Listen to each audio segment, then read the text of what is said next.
Good morning, dear student. So, I hope your online classes are going well. In the last class, your another topic that atomic structure has been started by RN sir, and I would like to inform you here that in this summer course, we will start two topic. One from basic chemistry, and another one is your atomic structure.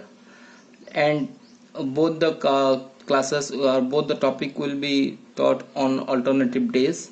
And so today we will discuss the topic from basic concept. Before going to start for today, let me recall you that what we had discussed in the last class. In the last class we had discussed about your radicals, and in that radicals part we have discussed that there are two type of radical. One is basic radical and another one is acid radical. The positive radicals are called basic radicals and negative radicals are called acid radical, and on the basis of their valency they are monovalent, bivalent, trivalent, tetravalent. If valency is 1 monovalent, valency is 2 bivalent, valency is 3 trivalent, valency is 4 tetravalent. Similarly in acid radical also, monovalent acid radical with valency negative 1, bivalent basic radical with valency 2 negative, trivalent basic acid radical with valency 3 negative, tetravalent acid radical with valency 4 negative. And also I have told you, whenever there are two ions or element having two valency, that like iron 2 plus and iron 3 plus, these are the same element having two valency. In this case the lower valency is called the end with the letter OUS and the higher valency end with the letter IC. So it is ferrous and it is ferric. Similarly for copper, Cu plus and Cu2 plus will be there. It is cuprous and it is cupric.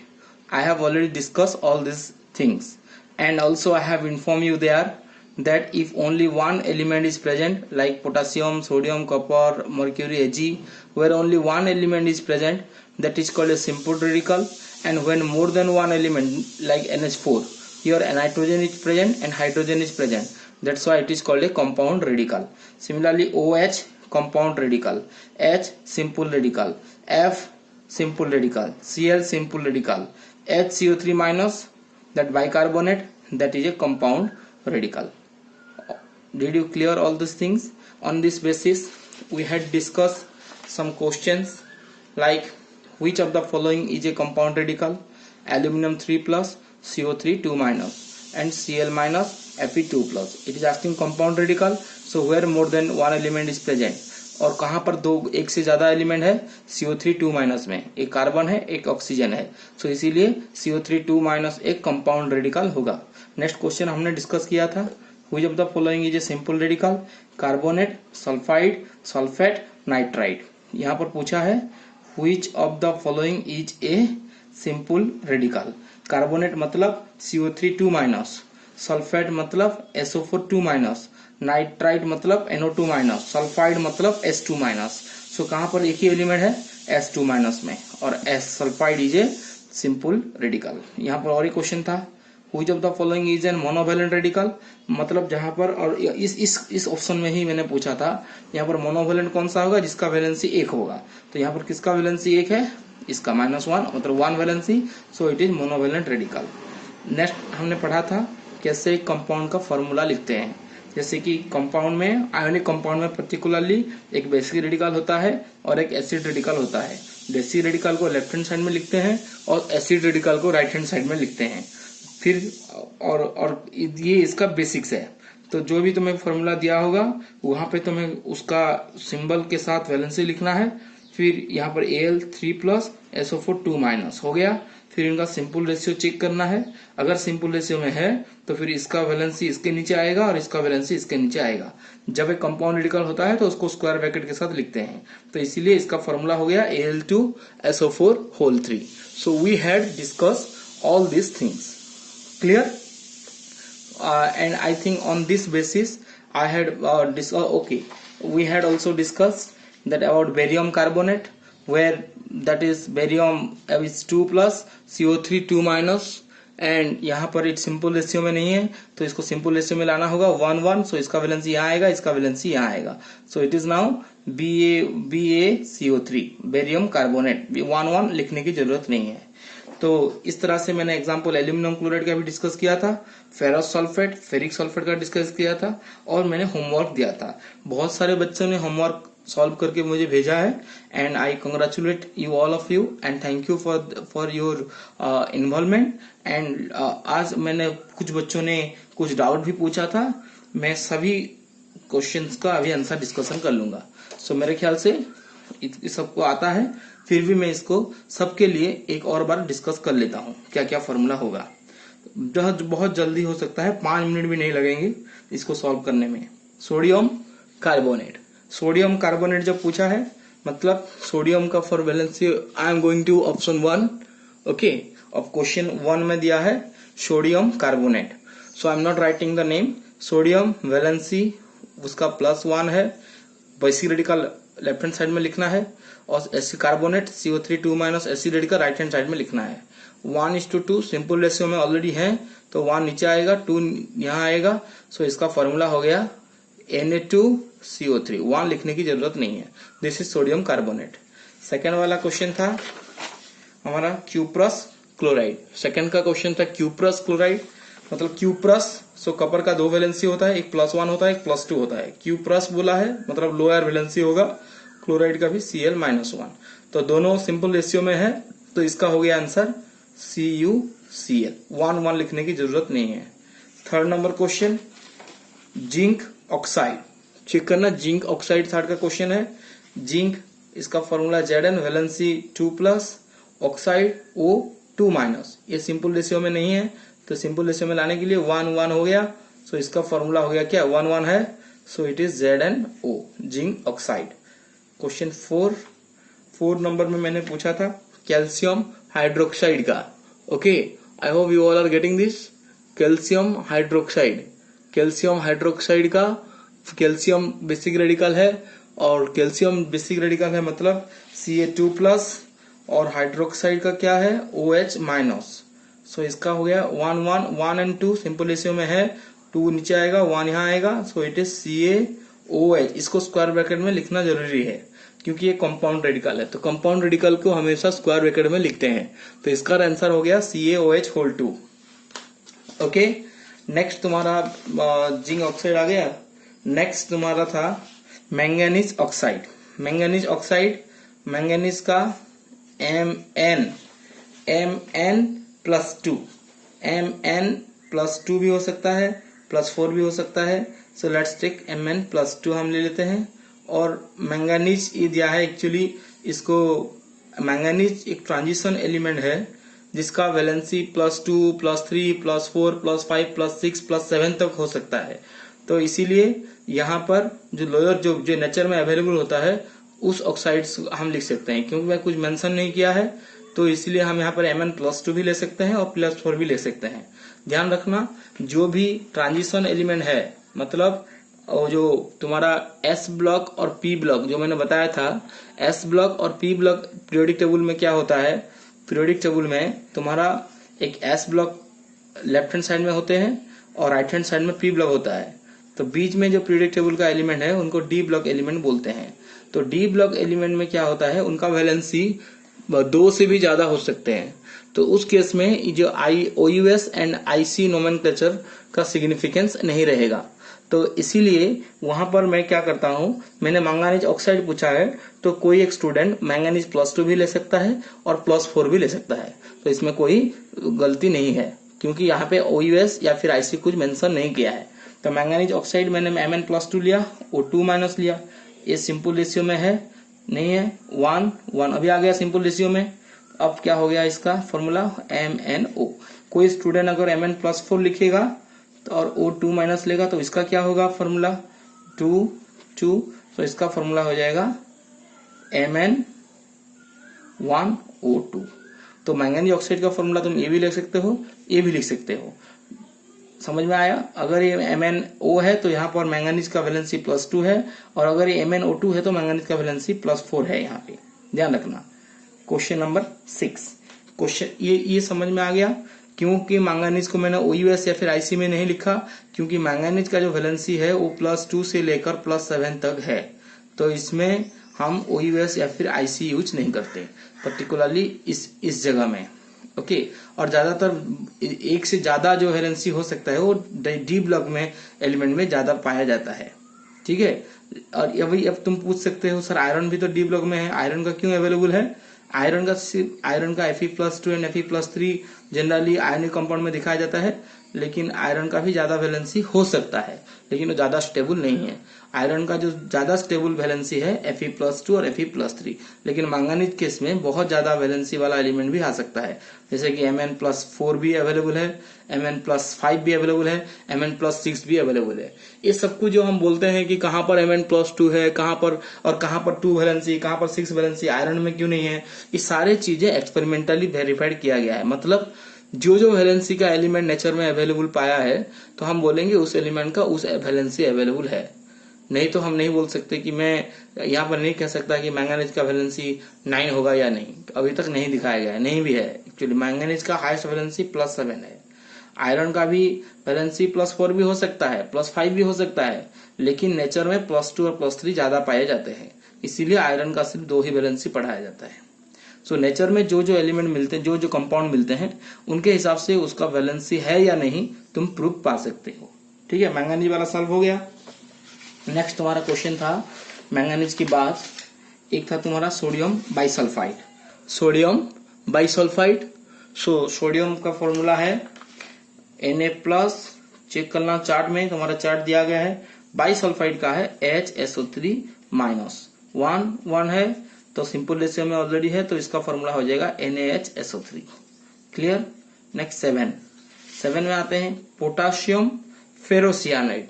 Potassium फेरोसियानाइड, potassium का क्या है? Potassium का है K+, फेरोसियानाइड दिया है इसने, ध्यान रखना। फेरोसियानाइड क्या है उसका?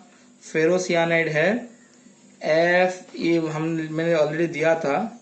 फेरोसियानाइड जो फेरिसियानाइड मतलब 3 वैलेंसी होगा, फेरोसियानाइड मतलब 4 वैलेंसी होगा। और ये फेरो और फेरी जो आया है, यहाँ से आयरन का ऑक्सीडेशन स्टेट निकाल कर फेरो फेरी आया है, ये तुम बाद में पढ़ाया जाएगा। आयरन का ऑक्सीडेशन स्टेट यहाँ पे +2 है और वैलेंसी +2 है, और यहाँ पर +3 है, और यहाँ पर आयरन का वैलेंसी +2 है। ये लोअर वैलेंसी है इसलिए इसको फेरोसियानाइड कहा गया, ये हायर वैलेंसी है इसलिए इसका फेरिसियानाइड कहा गया।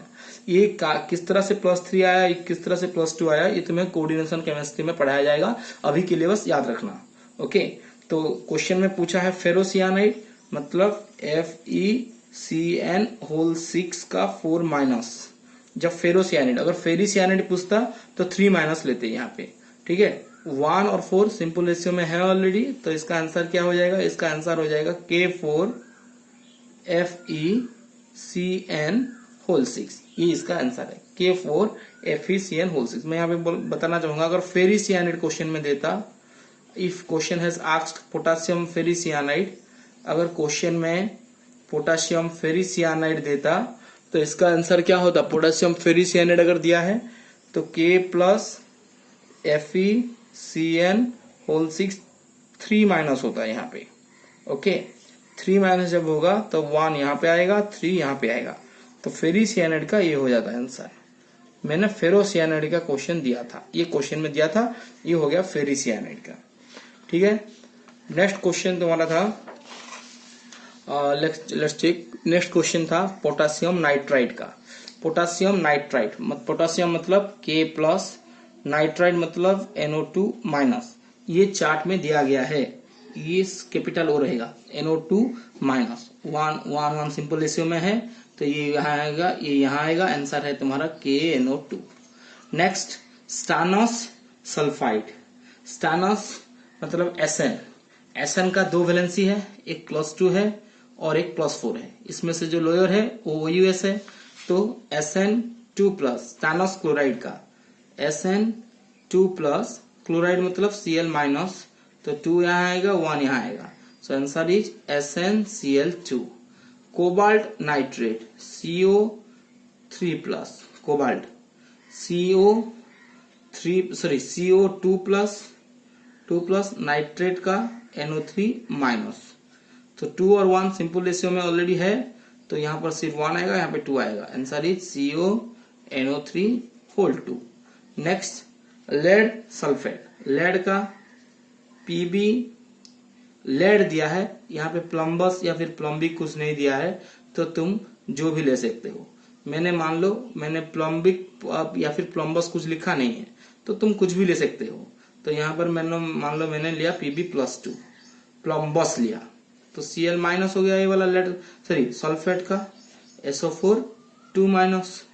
तो आंसर क्या हो जाएगा, 2 2 कैंसिल आउट हो जाएगा, PbSO4 हो जाएगा। ध्यान रखना इसको हम पढ़ेंगे प्लम्बस सल्फेट। अगर प्लम्बिक देता, लेड दिया है तो तुम कुछ भी ले सकते हो। अगर if it is giving lead you can take either Pb2+ और यू कैन टेक Pb+4। लेकिन अगर क्वेश्चन में प्लम्बस दिया है तो सिर्फ Pb+2 लेना, और प्लम्बिक दिया है तो Pb+4 लेना। अगर प्लम्बिक दिया होता तो Pb+4 होता, और अगर प्लम्बस दिया होता तो इसका होता क्या, प्लम्बस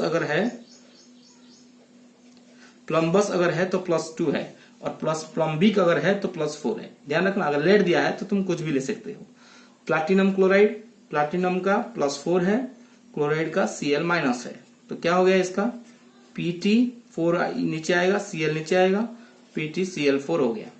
ओके, निकेल फॉस्फाइड फिर है, तो ये चलते हैं निकेल फॉस्फाइड। निकेल का Ni+2, फॉस्फाइड का P3 माइनस। 2 और 3 सिंपल रेशियो में ऑलरेडी है, तो इसका हो जाएगा निकेल 3P2, 2 नीचे आएगा, 3 इसके नीचे आएगा। ओके, लास्ट वाला sodium bicarbonate, Na+HCO3 minus, bicarbonate का HCO3 माइनस होता है, तो 1 नीचे आएगा, 1 नीचे आएगा, आंसर हो गया NaHCO3। तो मेरे ख्याल से मैंने सारे नंबर का जो होमवर्क दिया था वो डिस्कशन कर लिया।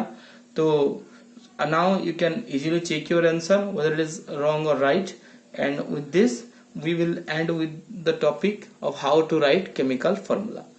अब नेक्स्ट हम एक नया टॉपिक डिस्कशन करेंगे, इनका मास कैसे निकालते हैं, how to calculate the molecular mass of a compound. इस कंपाउंड का मॉलिक्यूलर मास हम कैसे निकालते हैं। तो next topic is our to calculate the molecular mass of all these kind of compound. So next topic is our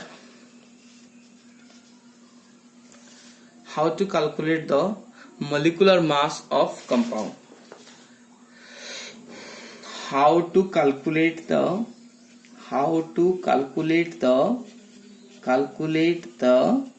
molecular mass of a given compound, हम इसके बारे में पढ़ेंगे। कंपाउंड का मॉलिक्यूलर मास के बारे में पढ़ेंगे। तो मॉलिक्यूलर मास का मतलब क्या है, मान लो मैंने कंपाउंड लिखा H2O, तो इस कंपाउंड को हम यहाँ पर 1 दिया है, इसका कोफिशिएंट 1 है, तो ये एक ही मॉलिक्यूल है, हमें इसका मॉलिक्यूलर मास निकालना है। तो इसका मॉलिक्यूलर मास निकालने के लिए हमें क्या करना होगा, यहाँ पे ये कौन कौन से एटम से बना है, ये एटम से बना, ये 2 हाइड्रोजन एटम से बना है और 1 ऑक्सीजन एटम से बना है।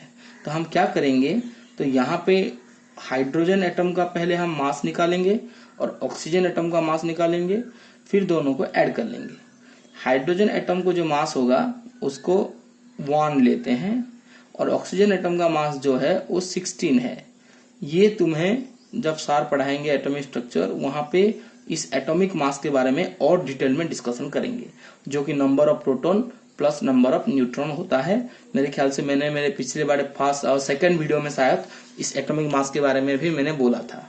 तो मैं तुमको कुछ एलिमेंट का जो जरूरत होते हैं उनका मास नंबर मैं तुम्हें दे दूंगा, तो तुम्हें सिर्फ उस मास नंबर को यूज करके तुम्हें इस कंपाउंड का और इस मॉलिक्यूल का मास निकालना होगा।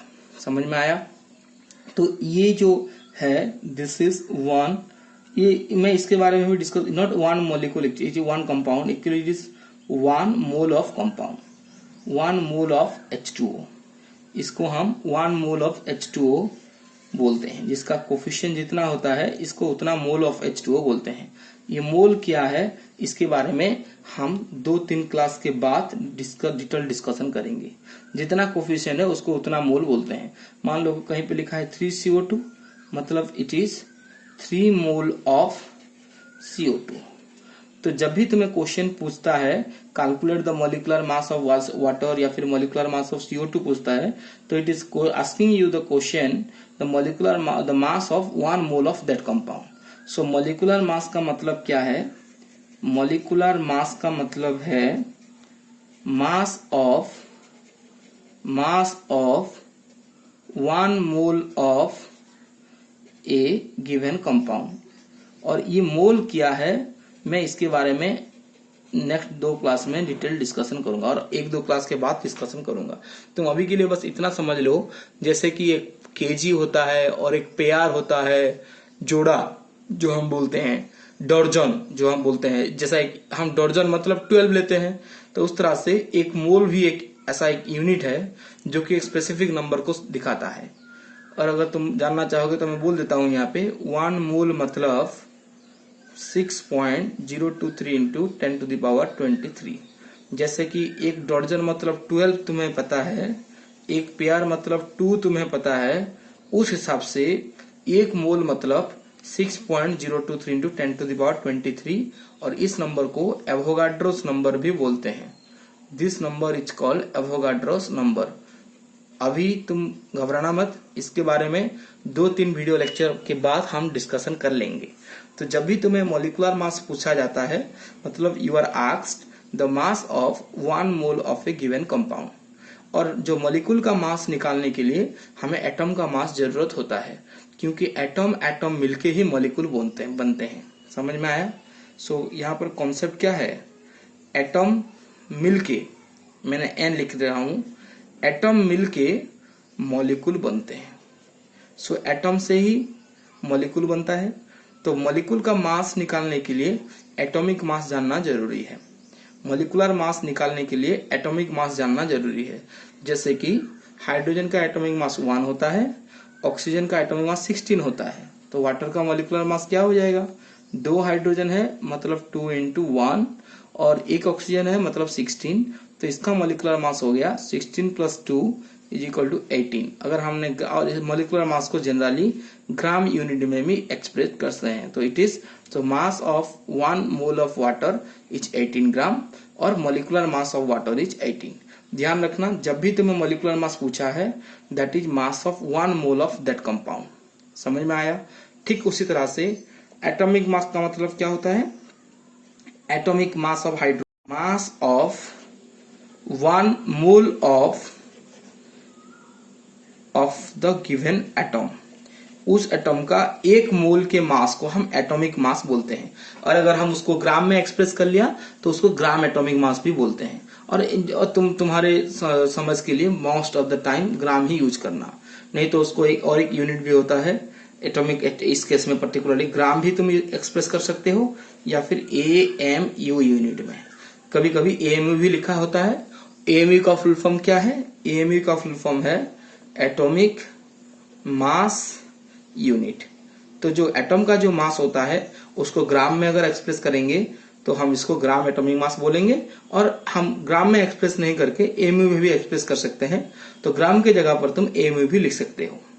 तो यहाँ पर जो बेसिक तुम्हें क्या याद रखना है, एटम का एटॉमिक मास। तो कुछ जो एटम को लेकर जो कंपाउंड बना होगा और जो मॉलिक्यूल बना होगा, उस मॉलिक्यूल को मास निकालने के लिए मुझे एटम का मास जानना जरूरी है। मैं तुम्हें जितना जरूरत पड़ेगा उन सबका एटॉमिक मास अभी बता रहा हूं। ओके, और इसको अंडरलाइन कर लेना, नोट में लिख लेना कि एटॉमिक मास मतलब mass of 1 mole of given atom. Molecular mass मतलब mass of 1 mole of given compound, जो भी कंपाउंड दिया है। और 1 मोल क्या होता है? 6.023 × 10⁻23। समझ में आया? Clear clear clear. एक ही मॉलिक्यूल नहीं है यहाँ पे, 1H2 एक मॉलिक्यूल नहीं, ये 1 मोल ऑफ H2 है। और 1 मोल ऑफ H2 के अंदर कितने मॉलिक्यूल है? नहीं, 6.023 × 10⁻23 मॉलिक्यूल है। समझ में आया? ये एक मॉलिक्यूल का वाटर नहीं है, ये 6.023 एक मॉलिक्यूल वाटर का, एक मोल ऑफ वाटर तुम कह सकते हो, ये 1 मॉलिक्यूल ऑफ वाटर नहीं है, ध्यान रखना। 1 mole of water mass is 18, जिसे हम उसका मॉलिक्यूलर मास बोलते हैं। ये तो फंडामेंटल चीजें हैं, मैं तुम्हें इसको मोल कॉन्सेप्ट में और डिटेल पढ़ाऊंगा, ठीक है। सो अभी मैं तुम्हें कुछ एलिमेंट का एटॉमिक मास दे रहा हूं, और एटॉमिक मास को लेकर हम उसका मॉलिक्यूलर मास निकालेंगे। और तुम्हें पीरियोडिक टेबल में पता होगा, एक हाइड्रोजन का एक एटॉमिक नंबर होता है, उसको लेफ्ट हैंड साइड कॉर्नर में होता है, और right hand side top corner में शायद उसका ऐसा एक वैल्यू लिखा होता है 1.008। ये सभी एलिमेंट के लिए दिया गया है। हाइड्रोजन के लिए दिया गया है, लिथियम के लिए दिया है, हीलियम के लिए दिया है, बेरिलियम के लिए दिया है, बोरोन के लिए दिया है। पीरियोडिक टेबल में सभी एलिमेंट के लिए ये वैल्यू दिया है। तो उस वैल्यू से और वहां से मैं तुम्हें एटॉमिक नंबर और मास नंबर का इंफॉर्मेशन दे रहा हूं। समझ में आया? तो पीरियोडिक टेबल अगर तुम्हारे पास है तो तुम देख लेना, पीरियोडिक टेबल में सभी एलिमेंट का एक जो बॉक्स होता है, उस बॉक्स में एक एटॉमिक नंबर होता है और ऊपर के कॉर्नर में एक मास नंबर होता है। और मास नंबर को इस तरह से एग्जैक्टली डेसिमल में दिया होता है, मतलब 1 पॉइंट समथिंग, एग्जैक्ट वैल्यू नहीं दिया होता है। और ये एक एग्जैक्ट वैल्यू है 1.008, लेकिन बच्चों को इतना एग्जैक्ट वैल्यू याद रखने की जरूरत नहीं है। बच्चों को 1.008 मतलब इसका अप्रोक्सीमेट वैल्यू या फिर सिग्निफिकेंट फिगर क्या हो जाएगा, अप्रोक्सीमेटली 1। ओके, सिमिलरली मान लो किसी एलिमेंट का है 3.9, तो बच्चों को 3.9 याद नहीं रखना होता है, बच्चों को रखना होता है 3.9, इस सिग्निफिकेंट फिगर इसका क्या होगा, 4 होगा। ठीक उसी तरह के अगर किसी एलिमेंट का दिया है मतलब 7 पॉइंट और 8 पॉइंट मान लो 001 दिया और 8.05 दिया है, 05 दिया है, सो इसको हम अप्रोक्सीमेटली 8 भी ले सकते हैं। तो इस तरह से एलिमेंट्स के मास का जो डाटा पीरियोडिक टेबल में अवेलेबल है, लेकिन हम उस एग्जैक्ट डाटा को नहीं लेकर हम उसका सिग्निफिकेंट फिगर को ही यूज करेंगे। सिग्निफिकेंट फिगर मतलब अप्रोक्सीमेट वैल्यू जो आएगा उसको ही हम यूज करेंगे।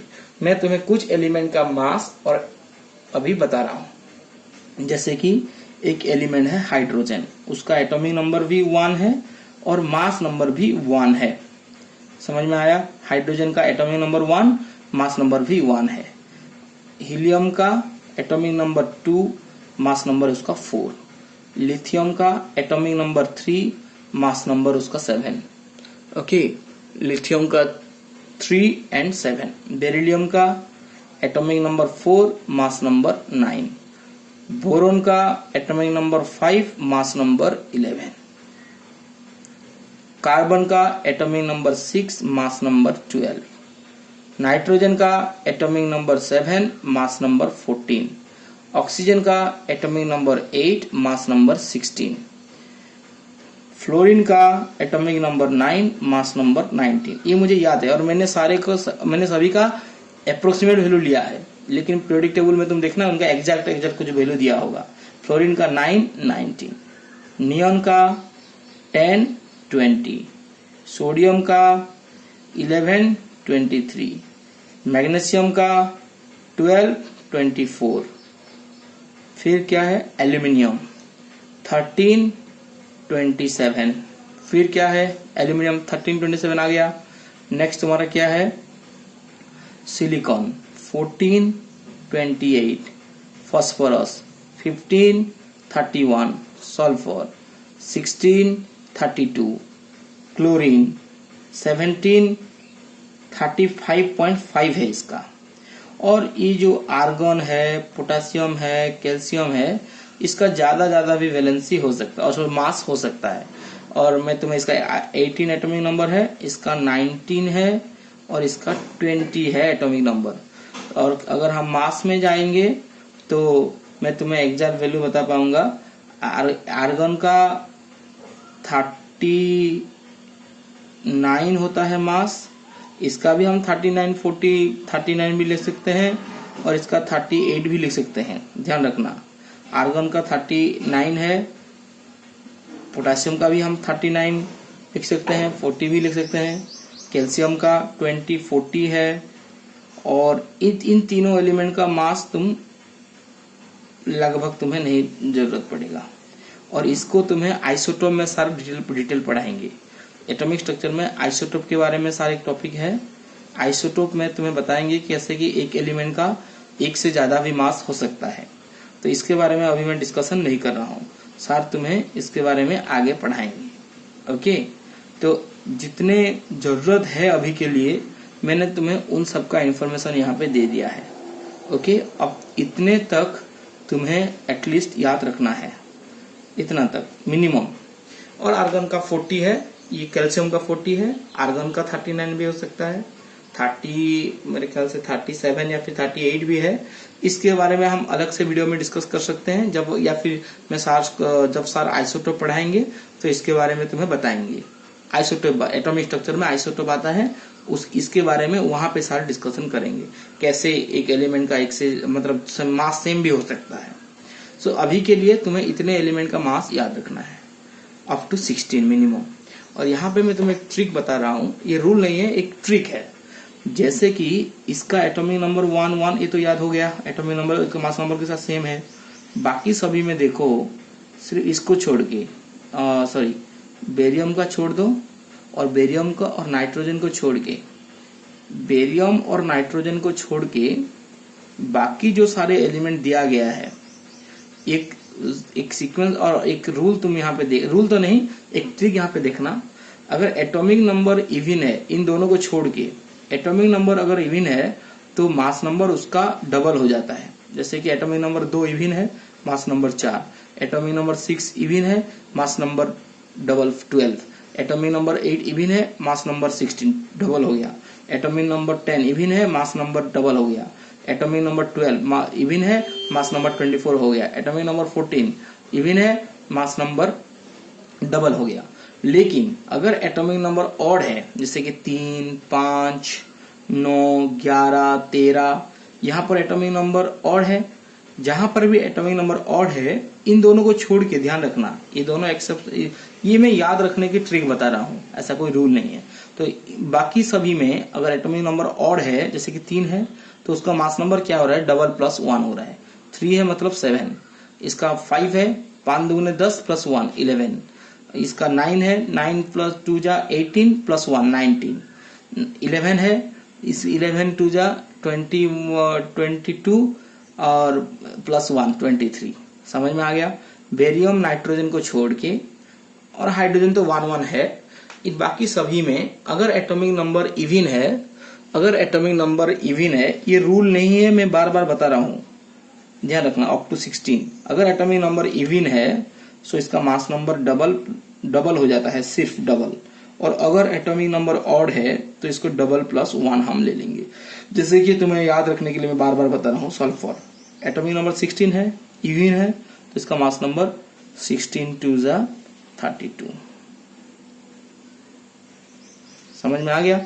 बस याद रखने के लिए मैंने बताया। तो इन सभी का ये मैंने एटॉमिक मास दिया है, ध्यान रखना। हाइड्रोजन का एटॉमिक मास 1 है, हीलियम का एटॉमिक नंबर मास 4 है, लिथियम का एटॉमिक मास 7 है, बोरोन का 11 है। और ये डाटा मैंने कहाँ से लिया है, ये सभी डाटा मैंने पीरियोडिक टेबल से लिया है। ओके, लेकिन तुम्हें ये याद रखना पड़ेगा। क्लियर। और एटॉमिक मास का मतलब क्या है, बार बार मैंने बताया, atomic mass of hydrogen, atomic mass of hydrogen, mass of hydrogen 1 है। तो ये एक एटम का मास 1 नहीं है एक्चुअली। अगर हम इसको ग्राम में लिखेंगे तो ग्राम एटॉमिक मास बोलेंगे, और तुम इसको 1 AMU में भी लिख सकते हो, 1 एटॉमिक मास यूनिट भी लिख सकते हो। Atomic mass of hydrogen is 1 ग्राम, मतलब एक हाइड्रोजन के मास 1 ग्राम नहीं होता है, it is mass of 1 mole of hydrogen, 1 mole of hydrogen is 1 ग्राम। इस कॉन्सेप्ट को बार बार याद रखना। 1 मोल मतलब कितना hydrogen atom, mass of Avogadro's number, इसको Na भी लिख लेते हैं। तुम अगर Na लिख सकते हो, या फिर 6.023 10⁻23। Na मतलब वही value, Avogadro's number of hydrogen atom is 1 ग्राम। समझ में आया। तो एक हाइड्रोजन का मास 1 ग्राम नहीं होता है, that is the mass of 1 mole of hydrogen is 1 ग्राम। ठीक उसी तरह मास of 1 mole of helium is 4 gram, helium atom. Mass of 1 mole of lithium atom is 7 ग्राम, जिसे हम एटॉमिक मास बोलेंगे। कि तो मैं एक एग्जांपल करता हूँ, जैसे कि मुझे एक सल्फ्यूरिक एसिड, इसका फॉर्मूला है H2SO4, तो ये उसका फॉर्मूला है सल्फ्यूरिक एसिड। ये फॉर्मूला तुम टाइम स्पेंड करोगे अगर केमिस्ट्री के साथ, तो ये फॉर्मूला याद रह जाएगा। सल्फ्यूरिक एसिड, ये तुम्हें क्वेश्चन में पूछा गया, सल्फ्यूरिक एसिड का मॉलिक्यूलर मास निकालो, calculate the molecular mass of sulphuric acid. कैसे होगा? Molecular mass of sulphuric acid मतलब H2SO4, ये फॉर्मूला याद रखना जरूरी है। तो H2SO4 में कितना हाइड्रोजन है? 2 hydrogen, so it is 2 into mass of, और एटॉमिक मास ऑफ मैं लिख रहा हूं एटॉमिक मास ऑफ 1 हाइड्रोजन, और 2 हाइड्रोजन है मतलब 2 into atomic mass of 1 hydrogen. Sulphur एक ही है, तो atomic mass of sulphur, 4 oxygen है मतलब 4 into atomic mass of oxygen. Clear? Atomic mass of hydrogen कितना है? 1, सो 2 into 1, plus atomic mass of sulphur कितना है? सल्फर 1632, कहाँ गया सल्फर? 32। ऑक्सीजन कितना है? ऑक्सीजन का 16 है मतलब 4 इंटू 16, इन सभी को ऐड कर देना, 2 प्लस 32 प्लस 16 4 64, अगर हम इन सभी को ऐड कर देंगे 4 6 8, so it is 98। Always express in gram unit, और एटॉमिक मास भी AMU भी तुम लिख सकते हो। So molecular mass of H2SO4 is 98 gram. It is not for the 1 molecule of H2SO4, it is for 1 mole of H2SO4। 1 mole मतलब 6.023 into 1023 number of H2SO4 का वही होता है। अभी के लिए तुम सिर्फ मॉलिक्यूलर मास ऑफ H2SO4 कितना अगर बोला तो इस तरह से तुम कैलकुलेट करोगे। क्लियर? मैं और 2-3 एग्जांपल करा रहा हूं इसके लिए, इसके बेसिस पे। मॉलिक्यूलर मास ऑफ CO2 मैंने क्वेश्चन पूछा, कैलकुलेट द, मैं क्वेश्चन ही लिख रहा हूं, ओके, कैलकुलेट द, बहुत इजी है और ये बहुत जरूरत है केमिस्ट्री में।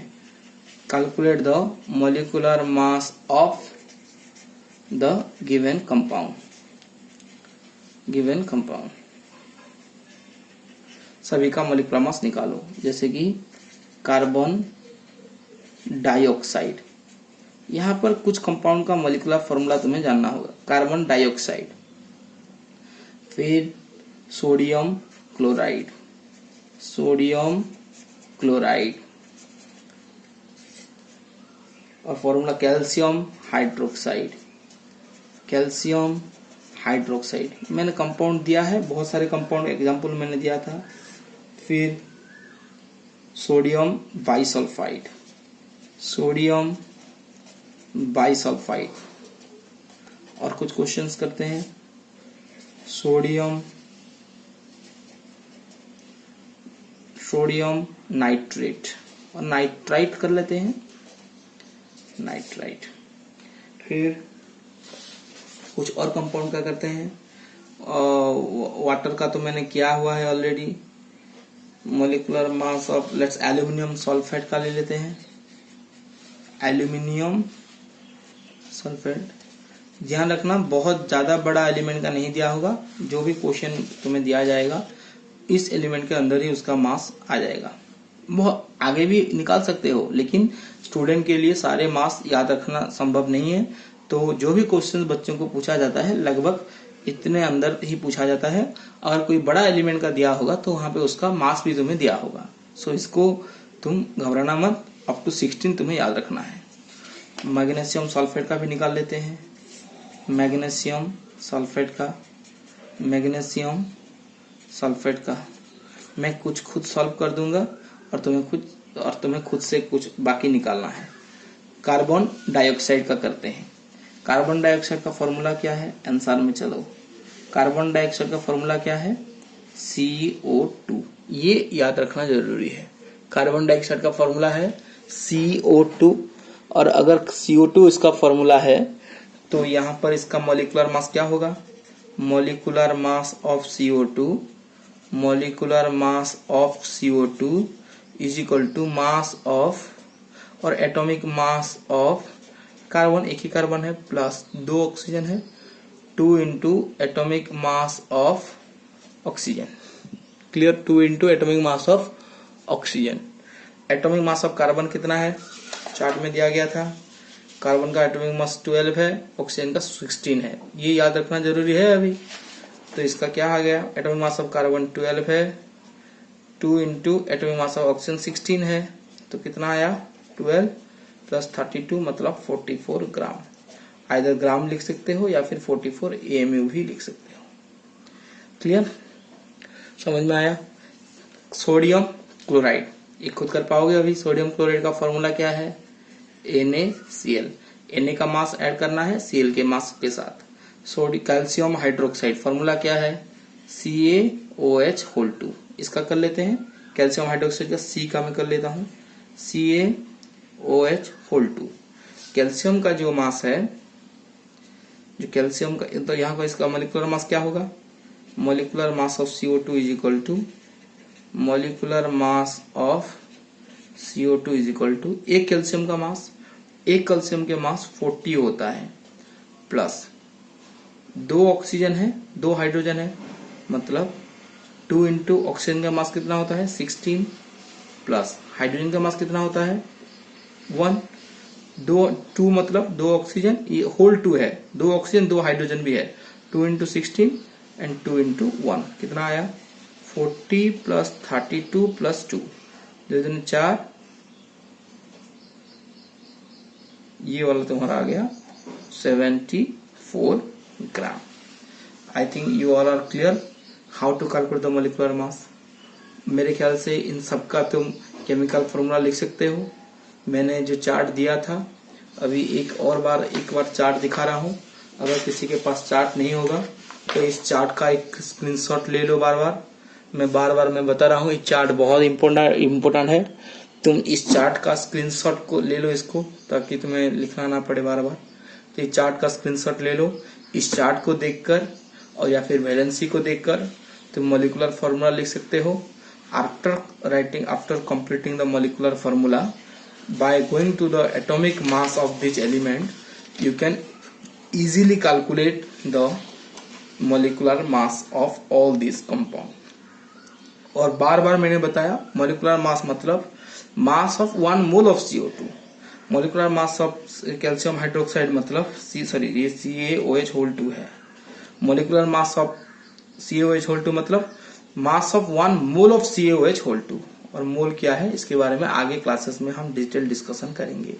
क्लियर, तो इन सब का फॉर्मूला लिखना, ये एक भी होमवर्क हो गया। और इन सब का मॉलिक्यूलर मास तुम्हें कैलकुलेट करना है। मॉलिक्यूलर मास कैलकुलेट करने के लिए तुम्हें एटॉमिक मास का जरूरत होगा। मैंने बताया बड़े एलिमेंट के लिए तुम्हें अगर पूछेगा तो वहां पे मास दिया होगा। क्लियर, इसका भी तुम 39 ले सकते हो। मैं इसके बारे में एक्चुअली आइसोटोप के बारे में तुम्हारे टीचर डिस्कशन करेंगे एटॉमिक स्ट्रक्चर में। तुम नहीं तो कैसे कह सकते हो कि 2 एलिमेंट का मास सेम कैसे हो गया, तो इसीलिए मैंने ध्यान दिया फोकस करो 16 तक।